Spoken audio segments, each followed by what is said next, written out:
what would you tell a woman who thinks that fertility awareness methods, speaking of myths and misinformation, who thinks these methods are like the rhythm method and not effective? And I know you cite 99% and up, and can you explain a little bit about how you've come to find them so effective if you learn from an instructor? hmm Well, I mean, the rhythm method, it is a method. And essentially what it is, it's based on calendar calculations. So this is what people think of when they think of fertility awareness cycle charting. So basically, if you chart a certain number of cycles and you identify when ovulation is happening on average, then you just avoid sex on those days based on what the calendar says based on a calculation. So that's essentially the rhythm method. So modern day fertility awareness based methods are not the same because you're not basing your actions on a calendar or a number or a calculation. What you're doing is you're actually tracking your fertile signs each and every day.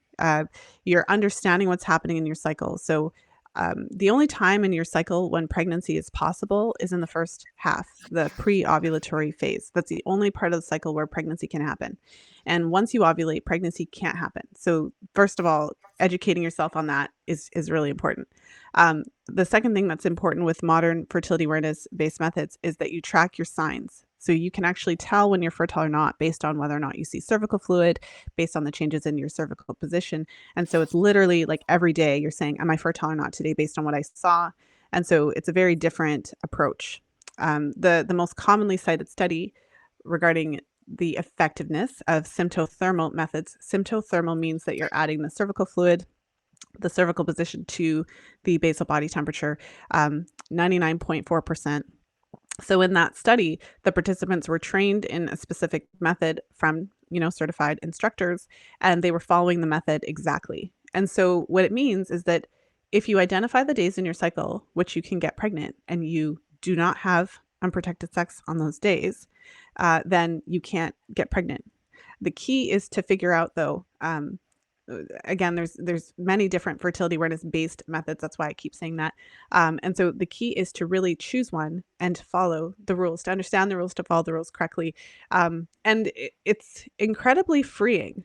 So it goes against everything that we're taught for sure. So it definitely takes some time to get your head around.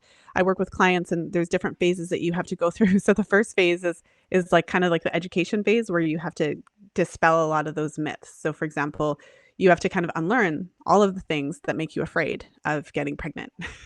You have to understand the biology. You have to understand how the cycle works and all of that, and how the method works and why it works. And so I mentioned there's 6 days in the cycle where pregnancy is possible, but every method adds a buffer period, after that, and various ways to cross-check and verify that ovulation has taken place. So there's a lot of very specific things you have to understand, all the nitty-gritty details. The second step is charting. So you have to get in there and start paying attention to these signs. It's one thing to understand theoretically what's happening, but it's another thing to actually get in there and start charting. When you start to see cycle after cycle after cycle that your body goes through these patterns and it's repeatable and you can identify which days are fertile, which days are not. And that gives you a different level of confidence because now you can see it. It's kind of like learning to drive. Like you could read the book, but eventually you have to get in the car. But then there's a third level where once you actually understand the rules, you have charted. And so you understand how to chart and you're confident with that.